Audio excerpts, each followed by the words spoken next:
لیکن سب سے بڑھ کر میرے مخاطب جو ہیں وہ میرے یہ نوجوان طلباء و طالبات ہیں. آپ کسی بھی تقریب میں جب ہم اپنے طلباء و طالبات سے گفتگو کرتے ہیں تو ہمیں ایسے لگتا ہے جیسے ہم زندگی سے گفتگو کر رہے ہیں. اس لیے کہ آپ کے اندر مجھے اپنا ماضی نظر آتا ہے. مجھے لگتا ہے یہ کل کی بات ہے جب آپ ہی کی طرح میں نشتر میڈیکل کالج میں پڑھتا تھا اور وہ تمام امیدیں، حسرتیں، خواہشیں، پلانز میرے دل میں بھی اسی طریقے سے امڑ رہے تھے جیسے آپ لوگوں کے دلوں میں ہیں. اور اسی لیے میں نے، اور اس کے علاوہ آپ سے بات کرتے ہوئے جس طرح میں اپنے ماضی کو دیکھ سکتا ہوں اسی طریقے سے میں اپنے مستقبل کو بھی دیکھ سکتا ہوں، کیونکہ آپ ہی ہمارا مستقبل ہیں. جب میں نشتر میڈیکل کالج میں بات کرتا تھا ڈاکٹروں سے تو یہ میں کہتا تھا کہ اگر اللہ نہ کرے میرے دل کا آپریشن کی ضرورت پڑے تو میرا دل چاہے گا کہ آپ میں سے کوئی ایک ہو جو میرے دل کا آپریشن کرے. اگر میری آنکھوں کو کیٹریکٹ کے آپریشن کی ضرورت ہو تو خدا کرے کہ آپ میں سے کوئی ہو جو میری آنکھ کا آپریشن کرے. آپ دنیا کے سارے سفیر کے اندر موو کریں گے. میں یہ چاہوں گا کچھ عرصے بعد لاہور کا کمشنر جو ہے وہ آپ میں سے کوئی ایک ہو. میں یہ چاہوں گا کہ یہاں کے وائس چانسلر کی کرسی پر آپ میں سے کوئی ایک بیٹھا ہو. پاکستان کا کوئی سفیر جو امریکہ میں ہو انشاءاللہ آپ میں سے کوئی ہو. پاکستان کا سب سے بڑا بزنس انٹرپرینور وہ آپ میں سے کوئی ہو. یعنی زندگی کے جتنے بھی سفیر ہیں اللہ تعالیٰ آپ کو وہاں لے کے جائے. تو آپ کو پتہ ہے کہ زندگی تو ماضی، حال اور مستقبل ہوتی ہے. چونکہ آپ کے اندر مجھے اپنا ماضی نظر آ رہا ہے اور آپ ہی کے اندر مجھے اپنا مستقبل نظر آ رہا ہے اور لمحہ موجود میں آپ سے بات کر رہا ہوں. گویا اسی لیے میں نے کہا کہ میں جب آپ سے بات کر رہا ہوں تو مجھے ایسے لگ رہا ہے جیسے میں اپنی زندگی سے بات کر رہا ہوں. کیونکہ زندگی ماضی، حال اور مستقبل کا ہی نام ہے. دوسری بڑی اہم بات یہ ہے کہ پاکستان دنیا کے چند ان ملکوں میں سے ایک ہے جس کی اکثریت آبادی نوجوانوں پر مشتمل ہے. جہاں کی اکثریت آبادی 18 سال سے لے کر اور 30 سال کے لوگوں تک موجود ہے. یورپ کے اندر یہ بہت بڑا پرابلم ہے. آپ میں سے جو لوگ وہاں گئے ہیں کہ وہاں اکثریت بوڑھے لوگوں کی ہے اور یہ بوڑھے لوگ جو ہیں یہ ایک ذمہ داری بھی ہیں. ان کو سنبھالنے میں گورنمنٹ ایکسچیکر بھی لگ رہا ہے، گورنمنٹ کی صلاحیتیں بھی لگ رہی ہیں اور ایوریج وہاں آبادی جو بڑھ رہی ہے وہ اس سے کم بڑھ رہی ہے جتنا کہ مورٹیلٹی ریٹ امپروو ہوا ہے، یعنی کم ہوا ہے. تو اس لیے وہاں میں یہ بہت بڑا پرابلم ہے کہ وہاں نوجوانوں کی بہت کمی ہے. اور پاکستان وہ خوش قسمت ملک ہے جس میں اکثریت نوجوان ہیں. دیکھیے کسی بھی معاشرے کے اندر آپ پل بنا لیں، سڑکیں بنا لیں، وہاں آپ عمارتیں اکٹھی کر لیں، وہاں یونیورسٹیز بنا لیں، کچھ بھی بنا لیں، لیکن ملک کی ترقی کا دار و مدار اس بات پر ہے کہ ہم ہیومن ریسورس، انسانوں کو کیسا بنا رہے ہیں.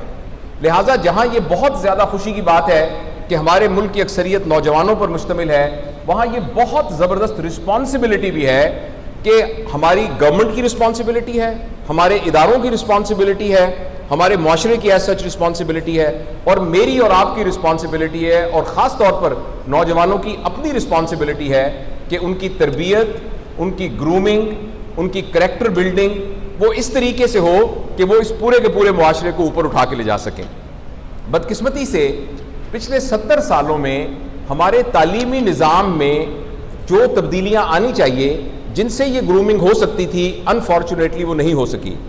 اس کی بہت سی وجوہات ہیں لیکن ایک بڑی بات وجہ جو میں آپ کے ساتھ شیئر کرنا چاہتا ہوں وہ یہ ہے کہ سم ہاؤ ہمارا معاشرہ فرد کو فرد کے لیے تیار کر رہا ہے، آئی کو آئی کے لیے تیار کر رہا ہے، جس کی وجہ سے ہمارا ٹوٹل پرسپیکٹو آئی، می اور مائن ہے. جبکہ معاشرہ تبھی ترقی کرتا ہے جب آئی کو وی کے لیے تیار کیا جائے، یعنی ہمارا پرسپیکٹو آئی، می اور مائن نہ ہو بلکہ وی، آور اور اس ہو. اور یہ جو پیراڈائم ہے نا ڈیولپمنٹ کا، یہ اشرف المخلوقات ہونے کی وجہ سے صرف انسانوں کو ہی میسر ہے. دنیا کے اندر جتنی بھی مخلوقات ہیں ان میں سے کوئی بھی مخلوق اپنی برادری، اپنے معاشرے، اپنے کلین کے لیے کچھ بھی نہیں کرتی. یعنی جو بکری، جو گائے، جو جانور یا پیدا ہوتا ہے اس کے ذمے صرف اپنا سروائیول ہے، اس کے ذمے صرف اپنے آپ کو لک آفٹر کرنا ہے، یعنی کھانا ہے، پینا ہے، ریپروڈکشن کی ایج میں آ کر ریپروڈکشن کے پروسیس میں سے گزرنا ہے اور پھر اس نے عمر اس کی ڈھلے گی تو اس نے دنیا سے چلے جانا ہے. یعنی یہ جو آسپیکٹ ہے کہ انسان، وہ صرف انسان کو ہی ودیت کیا گیا ہے کہ وہ اپنے علاوہ اپنے ارد گرد کے پورے ماحول کو متاثر کر سکتا ہے. لیکن انفارچونیٹلی اگر ہم آئی کو آئی کے لیے تیار کریں گے اور آئی کو وی کے لیے تیار نہیں کریں گے, فرد کو معاشرے کے لیے تیار نہیں کریں گے, تو میں بہت ہی دکھ کے ساتھ یہ بات آپ کے ساتھ شیئر کرتا ہوں کہ پھر ہمارا لیول, انسانی لیول تو خیر دور کی بات ہے, ہم اسی حیوانی لیول پر بھی پراپر طریقے سے زندگی نہیں گزار سکتے. لہٰذا ہم سب کی اور پورے معاشرے کی یہ ذمہ داری ہے کہ ہم فرد کو صرف فرد کے لیے تیار نہ کریں, بلکہ فرد کو پورے معاشرے کے لیے تیار کریں. اور یہی پورے کے پورے تعلیمی نظام کی بھی ذمہ داری ہے. آپ دیکھیے نا, جب بچہ اسکول میں جاتا ہے, اور یا آپ بھی جب اسکول میں گئے تھے, یا ہم میں سے جن کی اولاد ہے, جب ہم بچے کو اسکول میں داخل کراتے ہیں, نہ اس بچے کے ذہن میں, نہ داخل کرانے والے کے ذہن میں, نہ الا ماشاءاللہ اس ادارے کے ذہن کے اندر یہ بات ہوتی ہے کہ ہمارے پاس جو بچہ آیا ہے اس کو ہم نے معاشرے کے لیے تیار کر کے ایک مفید شہری بنا کر معاشرے میں بھیجنا ہے. ماں باپ کے دل میں, اس بچے کے اپنے دل میں اور اس کے اساتذہ کے دل میں صرف ایک بات ہوتی ہے کہ کسی طریقے سے اس کے 1100 نمبر آ جائے, جس کی وجہ سے اس کو میڈیکل کالج میں داخلہ مل جائے, یا اس کو انجینئرنگ یونیورسٹی میں داخلہ مل جائے, یا اس کو نسٹ میں داخلہ مل جائے. یعنی جو اداروں کا کام بنیادی طور پر لوگوں کے کردار کی تشکیل کر کے اس کو پورے معاشرے کے لیے تیار کرنا ہوتا تھا, انفارچونیٹلی کسی وجہ سے ہمارے اداروں میں سے وہ بات نکل گئی ہے. لیکن الحمدللہ اب یہ بات بہت ہی سوچ میں بڑھ رہی ہے اور اس بات کو مجموعی طور پر سوچا جا رہا ہے. اسی لیے ہم یہاں اکٹھے ہیں اور یہ بات شیئر کرنا چاہتے ہیں ایک دوسرے سے کہ ہمیں اپنے کردار کی تشکیل اس طریقے سے کرنی ہے کہ ہم فرد کو معاشرے کے لیے تیار کریں, اور اسی کی بنیاد پر انسانوں کو کیٹیگرائز کیا جا سکتا ہے. انسان باڈی لیول پر اپنی زندگی گزار سکتا ہے, انسان ہارٹ لیول پر اپنی زندگی گزار سکتا ہے, اور انسان اسپرٹ یعنی روح کے لیول پر اپنی زندگی گزار سکتا ہے. جو باڈی لیول کی زندگی ہے اس کا مطلب یہ ہے کہ ہم جو بھی کوشش کریں اس کوشش کے نتیجے میں ہم جو حاصل کریں اس کا فائدہ صرف ہمیں ہو. تو اس زندگی کو ہم باڈی لیول پر زندگی گزارنا کہتے ہیں. وہ کتنی ہی سوفسٹیکیٹڈ چیز کیوں نہ ہو, لیکن اگر ہماری تمام کوشش, تمام محنت, تمام جدوجہد کا نتیجہ صرف یہ ہو کہ ہماری جسمانی ضروریات پوری ہوں, یعنی میرے پاس اچھے کپڑے ہوں, یعنی میرے پاس اچھا کھانا ہو, یعنی میری بڑی گاڑی ہو, یعنی میرا ایک گھر ہو, پھر میرے ہر شہر میں 2 گھر ہوں, پھر میرا ایک مری میں بھی گھر ہو, یعنی میری جو ایک فزیکل نیڈز ہیں, اگر میری ساری کی ساری کوشش صرف اس فزیکل نیڈ کو حل کرنے کے لیے ہوگی تو اس زندگی کو ہم باڈی لیول پر گزار رہے ہیں. اور دیکھیے انفارچونیٹلی ہمارے ہاں اکثریت, جب بھی ہم کسی شخص سے یہ پوچھیں کہ بتائیں تمہاری زندگی کیسی گزری, تو عمومی طور پر ان کا جواب یہ ہوتا ہے کہ اللہ کا میرے اوپر بڑا فضل ہے, ہم 2 مرلے کے مکان میں رہتے تھے, اب ہم 1 کنال کے مکان میں رہتے ہیں, ہم جو ہے سائیکل پہ جایا کرتے تھے, اب اللہ کے فضل سے ہمارے سب بچوں کے پاس گاڑیاں ہیں, اور ہم ایک کلفی بھی نہیں خرید سکتے تھے, اب ہم نتھیا گلی میں جا کے اپنی چھٹیاں مناتے ہیں, تو اللہ کا میرے اوپر بڑا کرم ہے, بہت اللہ کا کرم ہے. لیکن اگر آپ ڈیپ ڈاؤن دیکھیے تو یہی تو نتیجہ ہے فرد کو فرد کے لیے تیار کرنے کا, کہ ہم اپنی پرسنل گروتھ کو اور اپنے پرسنل ٹاور کو یہ سمجھ رہے ہیں کہ شاید ہم ترقی کر رہے ہیں, مگر یہ ترقی تو حیوانی لیول کی ترقی ہے. ترقی تو تب ہوگی کہ جب مجھے جو کچھ اچیو ہوا وہ میرے معاشرے کے اوپر ٹرانسلیٹ ہوا کہ نہیں ہوا. جب میں نے ترقی کی تو میری ترقی کا کچھ سایہ معاشرے میں بھی نظر آیا کہ نہیں آیا. تو اس لیے میرے پیارے, بہت ہی پیارے بیٹوں اور بیٹیوں, میں آپ سے یہ گزارش کرنا چاہتا ہوں کہ آپ وہ لوگ ہیں جو میری نسل کی غلطیوں اور کوتاہیوں کو سبق حاصل کر کے اپنے ٹوٹل پیراڈائم کو چینج کر سکتے ہیں. دیکھیے ایک زمانہ تھا جب کہ کسی بھی نوجوان کی کامیابی کا سب سے بڑا دار و مدار یہ تھا کہ بھائی اس کو اچھی نوکری مل جائے, کوئی اچھا اس کو روزگار. شکر ہے ایک بندہ جو ہے وہ اپنے بچوں کی تعریف کرتے ہوئے یہ کہتا ہے کہ میرے تینوں بچے ماشاءاللہ بڑے کامیاب ہیں, ایک ڈاکٹر بن گیا ہے, ایک انجینئر بن گیا ہے, ایک کا بہت بڑا بزنس ہے, اللہ کا بڑا شکر ہے. دیکھیے یہ جو کامیابی کی یارڈ سٹک تھی 2020 کے اندر, 2021 کے اندر, یہ بہت چھوٹی سی یارڈ سٹک ہے. اور ویسٹ نے اس بات کو ثابت کر کے دکھایا ہے کہ جس شخص کے تھوڑے سے بھی نیورون انٹیکٹ ہیں, پیسہ کمانا اس کے لیے کوئی پرابلم نہیں ہے. کبھی آپ نے کیچوے کو دیکھا ہے؟ کیچوے کا ایک نیورون ہوتا ہے, ایک نیورون, اور وہ مٹی کو ایسے کریت کے اس کو اپنے لے جاتا ہے اور اس کی خوراک اندر لے لیتا ہے اور اس کے بعد فضلہ باہر سے نکال دیتا ہے, اور وہ بھوکا نہیں مرتا. یعنی جس جاندار کا ایک نیورون ہے صرف, وہ بھوکا نہیں مرتا. میں اور آپ جن کے بلینز آف نیورون یہاں موجود ہیں, جن میں کریٹیکل تھنکنگ ہے, پرابلم سالونگ ہے, ٹھیک ہے, بڑی واسٹ قسم کی میموری ہے اور ایک سپر کمپیوٹر سے بھی زیادہ امیجینیشن ہے. ہم بھوکے مر جائیں گے. آج کے نوجوان کو اور 2021 میں رہنے والے شخص کو اگر اپنی زندگی کے پیراڈائم کو صرف روزگار کے اوپر ہی رکھنا ہے اور مجھے کوئی اچھی سی نوکری مل جائے, مجھے کوئی اچھا سا کاروبار مل جائے, میں کچھ میری 1 لاکھ روپے کی تنخواہ کی 50,000 کی مجھے نوکری مل جائے, تو یہ آپ اپنے پوٹینشیل کو بہت ہی سستا بیچ رہے ہیں. آپ اپنے پوٹینشیل کو, آپ ایسے ہی ہے جیسے آپ نے 2 لاکھ روپے کا موبائل خریدا ہے, جس موبائل پر ایکسل کی فائل بن سکتی تھی, جس کے اوپر پوری ویڈیو گیلری بن سکتی تھی, جس پر آپ اپنا سارا بزنس رکھ سکتے تھے, ویڈیوز بنا سکتے تھے. آپ اس سے صرف میسج کرتے ہیں اور ٹیلی فون سنتے ہیں 2 لاکھ کے فون سے, تو آپ کو لوگ بیوقوف کہیں گے. 2 لاکھ کا فون کھول کے آپ اس کے پوٹینشیلز کو یوز ہی نہیں کرتے. میرے بہت ہی پیارے بچوں, میں آپ کو یہ بتانا چاہتا ہوں, مجھے اور آپ کو اللہ تعالیٰ نے ٹرمینڈس پوٹینشیل کے ساتھ پیدا کیا ہے.